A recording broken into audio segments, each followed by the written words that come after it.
Hello everyone. So today we will take our next chapter, which is on magnetic effects of current, which is also an effect of electric charge. Till now we have discussed the electrostatic of electric charge, electrostatic effect of electric charge. That means whenever charge is at rest, it influences the region around itself, so that in that region the electrostatic force can be experienced, right? And in second unit, whenever we talked about electric current, we come across that whenever charge moves, it creates an effect which is called as electric current, again which is the electric effect, right? But whenever a charge moves, in addition to electric nature or electric effect, it also influences the region around itself in a slightly different way, which is called as magnetic effect.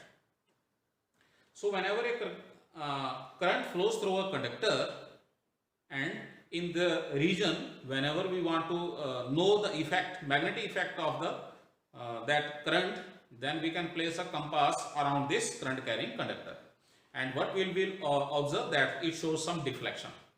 It is because whenever a charge flows, it creates electric current, that is one effect, and whenever it moves, it also gives rise to the magnetic effect around itself in a specific region, in the region around itself.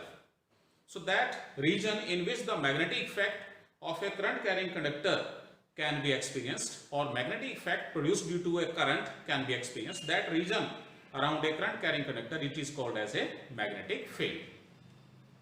Magnetic field, it is a very comprehensive term. So here we take the very first thing, it is that the magnetic effect is, or we can say magnetism is produced around a current carrying conductor whenever it carries some current, because whenever current flows through the conductor, or in other way we can say that charges flow through the conductor, then the region around that conductor, it changes, or we can say that current also affects the region around the conductor, other than electric effect. So now the region has both electric as well as magnetic effect. So here we take, in this topic we take the magnetic effect of electric current. So it means that there are two kinds of effects which a charge can produce, the electric as well as magnetic. However, the electric field produced by a charge and magnetic field due to a moving charge, same moving charge, there are two different effects. The very first difference is that source of electric field around a charge is the charge which is at rest or it is in motion. So electric field will be there whether the charge is at rest or charge is in motion, right? However, we understand that whenever charge is in motion, the electric field, it is electric field, but it may change due to the change in position of the charge, right? But there is some electric field. So that means the first difference between electric and magnetic field is that the electric field always requires a charge, it may be at rest or it may be in motion. So the source of electric field is a charge, right? Whereas the source of magnetic field,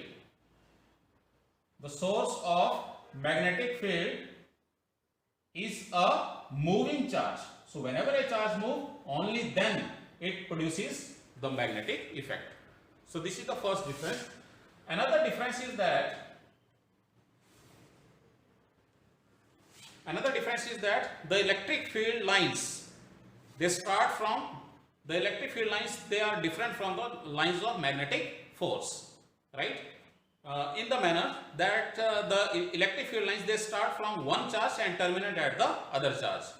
They may start along a straight line path and terminate at a other charge, right? Just like the electric field lines start from a positive charge and terminate at the negative charge, right? Whereas in case of lines of magnetic field, or we can say magnetic field lines, they do not start or terminate, but they form a closed path between the two opposite poles, right? One pole is north, another pole is south, so they complete the path so that they form closed loops. So the magnetic field lines are in the form of the closed loops. They start from one charge. If we say put it in this way, they start from one pole and along a curved path moves towards the other pole, and then following a closed path come back to the same pole. So therefore they make the closed loops. So this is another difference between the electric and magnetic field. So electric field lines start from positive charge and terminate at negative charge, right? Whereas in case of magnetic field lines, so magnetic field lines form closed loops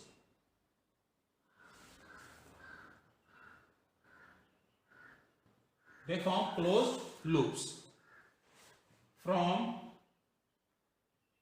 one pole to opposite pole,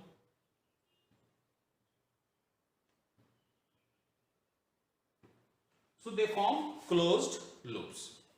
So this is the basic difference between electric and magnetic field. However, there is also the difference between their magnitude as well as we can say directions. So Oersted in 1820 was the first scientist who performed an experiment and discovered this effect of the electric current, that is the magnetic effect of electric current. What he discovered, that whenever current flows through a conductor, the region around that current carrying conductor has the magnetic effect around the current carrying conductor. So what he did, so Oersted performed an experiment, and in his experiment, so it is called as Oersted experiment.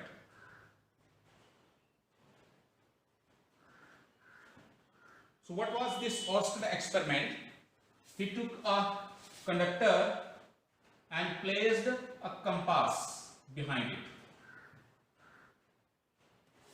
So he placed a compass behind this conductor A, B, through which some current is flowing, for example, in this direction. So it is a compass, right?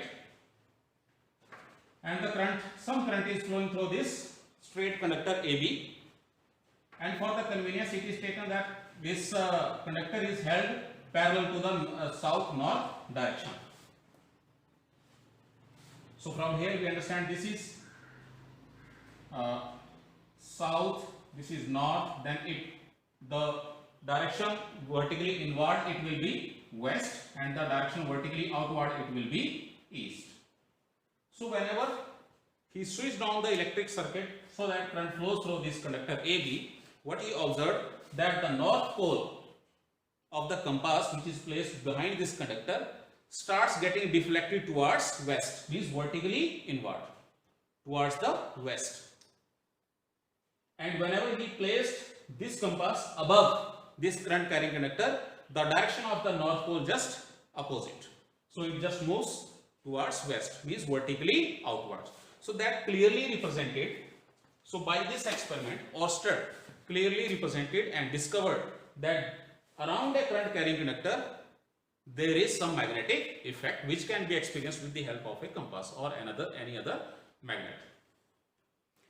So based on this experiment, he gave that whenever the value of current is strong, there will be the strong magnetic field around it in the form of circular magnetic field lines, so that the energy of magnetic energy just circulates around this current carrying conductor. If there is a magnet which is free to move, then around this current carrying conductor the magnet will move in a perpendicular, or in a circular path around that current carrying conductor, if a magnet is free to do so, if it is possible.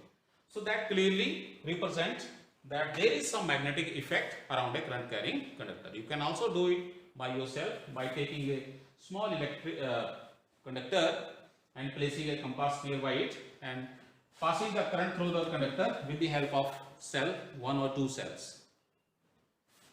So after that, Oersted made the observation study based on his study and gave a formula to find out the strength of the magnetic field at a distance from the current carrying conductor. And this, based on his observation, whatever result he has given, it is called as Biot-Savart law. So what is Biot-Savart law?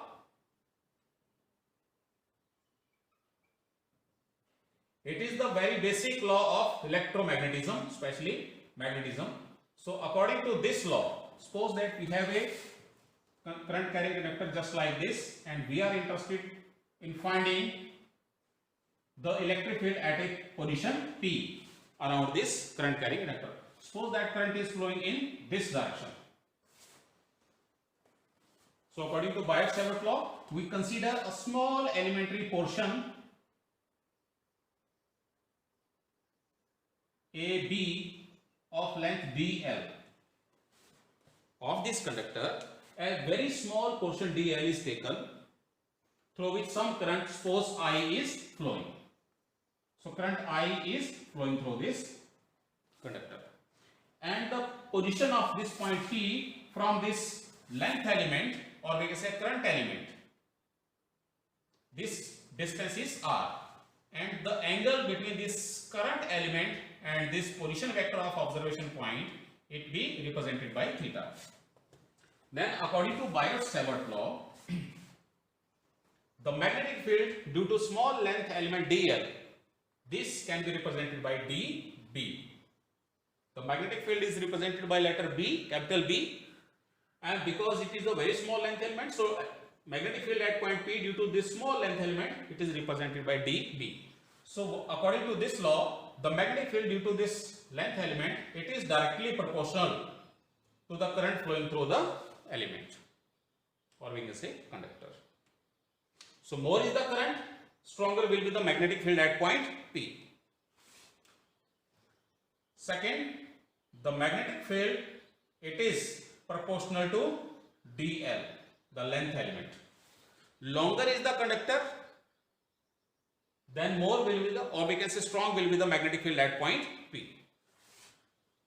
Third thing he observed is that the magnetic field, it is directly proportional to sine of the angle theta. Sine of the angle between the current element, direction of the current element and the direction, or we can say position vector of the observation point with respect to that length element. So it is that angle theta. So that magnetic field is directly proportional to sine of that angle theta. And also the magnetic field, it is proportional to 1 upon r square, or we can say it is reciprocal, it is inversely proportional to the square of the distance between the length current element and the observation point P. So because the magnetic field, it varies inversely as the square of the distance between the current element and the observation point P. So that is why this Biot-Savart law, it is called as inverse square law. This is a inverse square law. It follows the inverse square law principle. Right? Here you can focus once again, it is angle theta. So if this point P is at any position here, suppose that P point is along the direction of the current. The point P, it is lying along the direction, or we can say along the line in which the current is flowing. In that case, this angle theta will be 0 degree. So that means this sine theta will be 0 degree, and hence the magnetic field at that point will be 0. So that means there is no magnetic effect along the current element itself. And whenever point P lies such that, this point P lies such that this angle is 90 degree. So theta becomes 90 degree. In that case, there is the maximum strength of the magnetic field at point P. So this is the effect of this angle theta. Okay. So whenever all these terms are combined, we see that the magnetic field becomes proportional to I dl sine theta upon r square. And from here we get a constant of proportionality. It is called as K I dl sine theta. This IDL is called as the current element upon r square. This K is the constant of proportionality, and the value of this K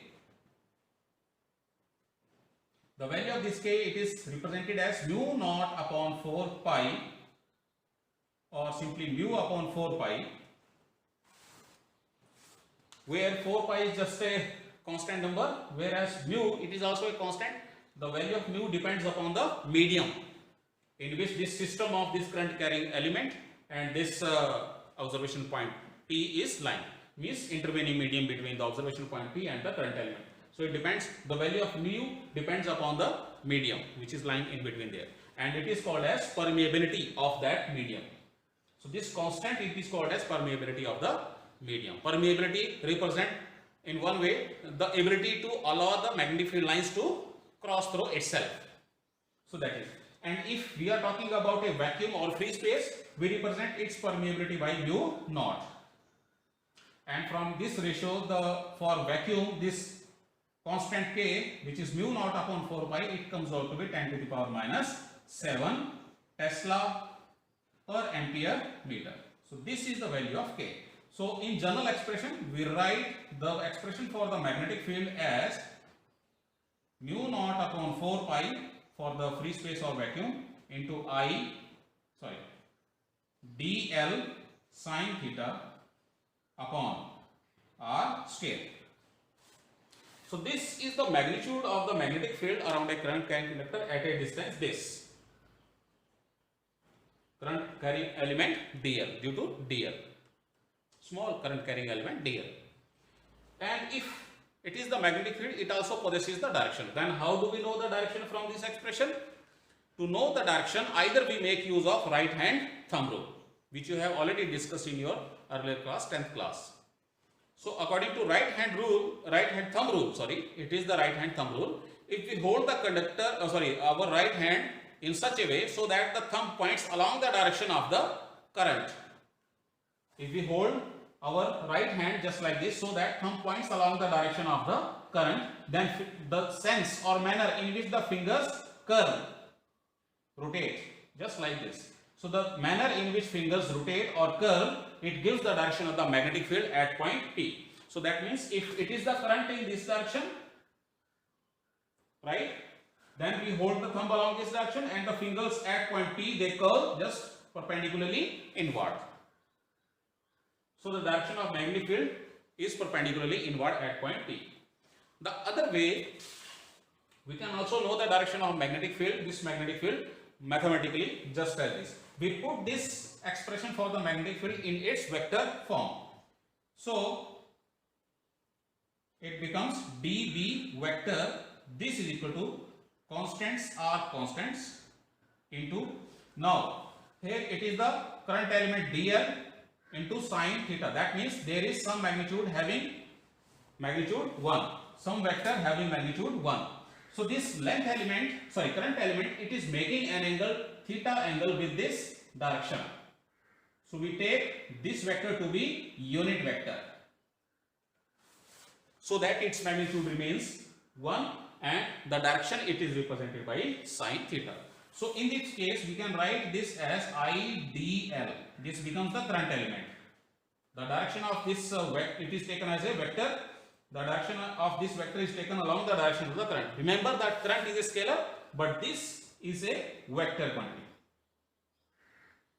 This is a current element, not the current, into which is a cross product here, because the vectors are multiplied by either using dot product or the vector product. So here it is vector product, because we are the electric field lines are circulating here.